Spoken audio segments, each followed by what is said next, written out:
दुपारी आव्हाडांची पत्रकार परिषद सुरू असताना ठाणे स्पेशल ब्रँचचे पोलीस कर्मचारी आव्हाडांवरती नजर ठेवत घरात शूटिंग करत असल्याने जितेंद्र आव्हाड संतापलेले आहेत। चुकीच्या पद्धतीने नजर ठेवत असल्याचा आरोप आव्हाडांनी केलाय। तर विरोधी पक्षनेत्यावरती अशा प्रकारे नजर ठेवण्यापेक्षा वाल्मिक कराडसारख्या आरोपींवरती लक्ष ठेवलं असतं तर पोलिसांची लाज गेली नसती असं आव्हाड म्हणालेले आहेत। तर जोपर्यंत सीनियर डीसीपी इथे येणार नाही तोपर्यंत या अधिकाऱ्याला सोडणार नसल्याचं या आव्हाडांनी स्पष्ट केलंय। थोडीशी अक्कल की आपण कोणाच्या घरी जातोय, आपल्याला काय अधिकार घरी जायचा, तुमच्या कुठल्या अधिकाऱ्यांनी तुला यायला सांगितलं माझ्याकडे? पीएसआय खान। कोण? खान पीएसआय खानला त्याला जोपर्यंत येत नाही याला सोडायचं नाही। सो हा कोण सर? काय कोण? काय तुम्ही तुमची ओळख सांगा। बसा। मी एसबी स्पेशल ब्रँच। बसा बसा बसा। याला चहा पण पाजा। बसा, आता तुमची मजा येईल। बसा।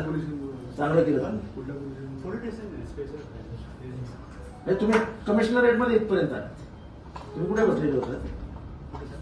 सर मला एसबी ब्रँच दिलाय। तुम्ही आलात कुठून?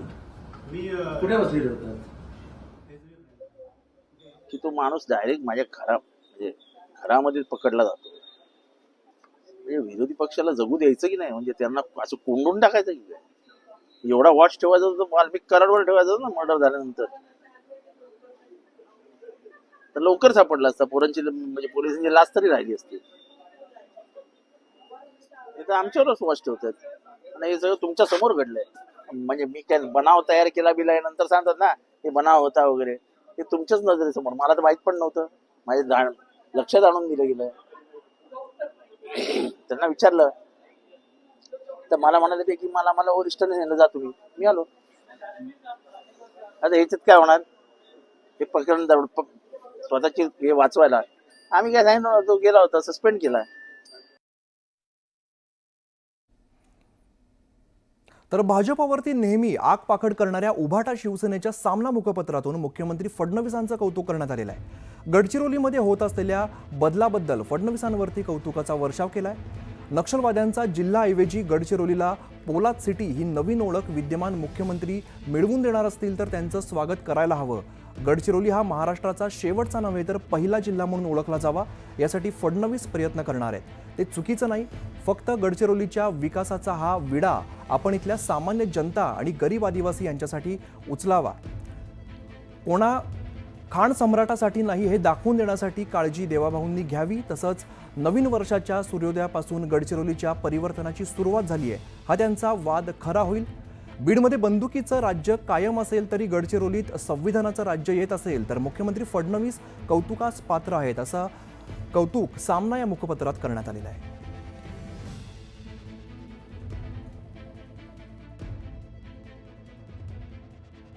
मुख्यमंत्री देवेंद्र फडणवीस यांचं कौतुक केलं का करू नये?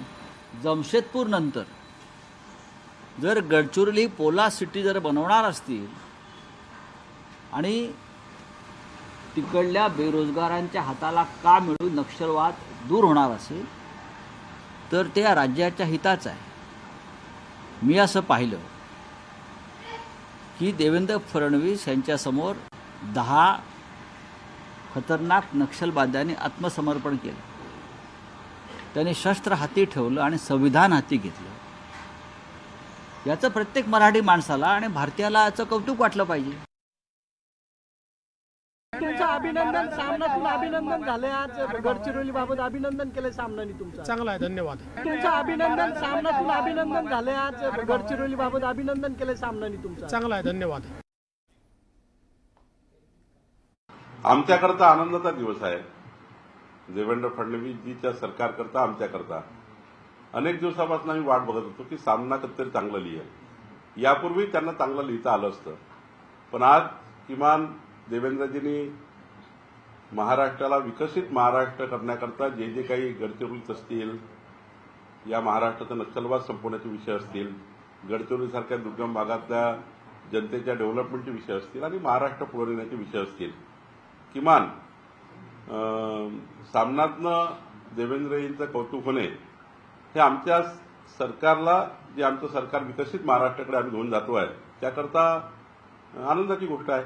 देवेंद्रजींच्या नेतृत्वावर विश्वास ठेवून त्यांना माहिती आहे की आमचं पुनर्वसन होईल, आम्हाला पुढच्या काळामध्ये चांगलं व्यक्ती बनायला, चांगला माणूस बनण्याकरता संधी मिळणार आहे म्हणूनच त्यांनी केलं आहे. आणि खरोखर ही गोष्ट कौतुकास्पद आहे. आणि सामनाने लिहिलं तर नक्कीच तुम्ही विचार करू शकता की देवेंद्रजींबद्दल जर सामना लिहित असेल तर देवेंद्रजींचं काम किती चांगलं आहे. अजून आगे आगे देखो होता है क्या. खूप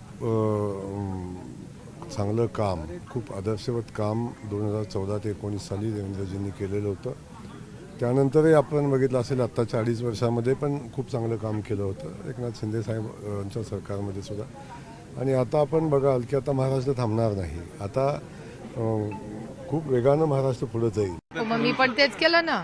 मी काय म्हणाले की पहिले फक्त मुख्यमंत्रीच ऍक्टिव्ह दिसत आहेत. मी पण तेच बोलले आहे. मी काय वेगळा नाही बोलले सामनापेक्षा. एकच माणूस या सरकारमध्ये मला ऍक्टिव्ह आणि मिशन मोडमध्ये दिसतोय, त्या व्यक्तीचं नाव देवेंद्र फडणवीस. तेच ऍक्टिव्ह दिसत आहेत. पुढची महत्त्वाची बातमी समोर येते. संतोष देशमुख प्रकरण इलेक्शन फंडावरून झाला असा खळबळजनक आरोप शरद पवारांच्या पक्षाचे आमदार जितेंद्र आव्हाडांनी केलाय. 2 कोटींची जी वसुली आहे ती इलेक्शन फंडावरून झालेली वसुली आहे असा दावा आव्हाडांनी केलाय. तर कोस्टल रोड ही फक्त इलेक्शन फंडसाठी केलेला प्रकल्प आहे असंही आव्हाड म्हणाले. जितेंद्र आव्हाडांचा खळबळजनक दावा बघायला मिळतोय. ही पत्रकार परिषद इलेक्शन फंडमुळे महाराष्ट्रात झालेली जी काही लफडी आहेत त्याच्यातली एक आहे. संतोष देशमुख प्रकरण बीडचं जे आहे ते इलेक्शन फंडावर झालं. ती 2 कोटीची जी वसुली आहे ती इलेक्शन फंडाची वसुली आहे. आता जे प्रकरण आहे ठाण्यातलं कोस्टल रोड बाळकुंग ते गायमुख, तर नैतिकतेच्या आधारावरती धनंजय मुंडे यांनी मंत्रिपदाचा राजीनामा द्यावा असं वक्तव्य भाजप आमदार सुरेश धस यांनी केलेलं आहे. तसंच आमदार प्रकाश सोळंके यांनी सुद्धा नैतिकतेच्या आधारावरती राजीनाम्याची मागणी केली आहे. त्यामुळे संतोष देशमुख हत्या प्रकरणाचा तपास पूर्ण होत नाही तोपर्यंत त्यांनी मंत्रिपदापासून दूर राहावं असंही सुरेश धस म्हणाले.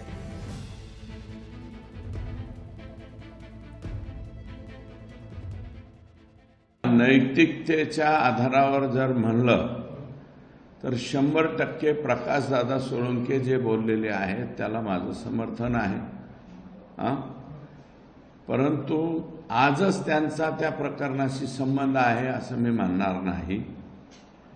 पण माझं मत आहे त्यांनी काही दिवस जोपर्यंत संतोष देशमुख यांच्या खून प्रकरणाची चौकशी होत नाही, पूर्ण होत नाही, चार्जशीट दाखल होत नाही, तोपर्यंत त्यांनी पदावर राहावं असं मला वाटत नाही. एक तर त्यांनी बिन खात्याचे मंत्री म्हणून राहावं किंवा अजितदादा पवारांनी त्यांना थोडंसं बाजूला सरकावं अशी एकंदरीत सर्व जनतेची भावना आहे.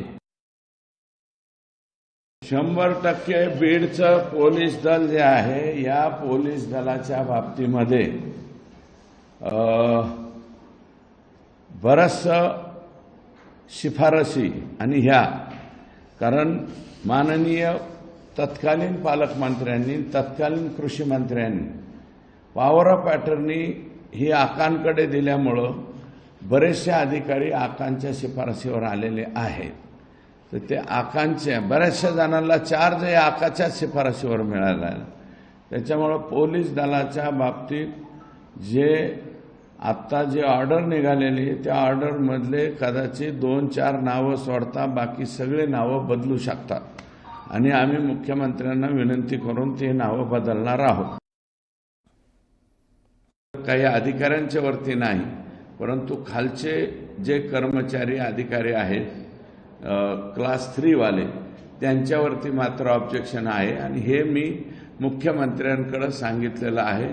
मुख्यमंत्री महोदय म्हणले डिटेल, कारण त्याचं विनाकारण कोणावरती ऑब्जेक्शन असं नको, तर त्याचे डिटेल काढून घेऊन हे तिकडे जाणार आहे.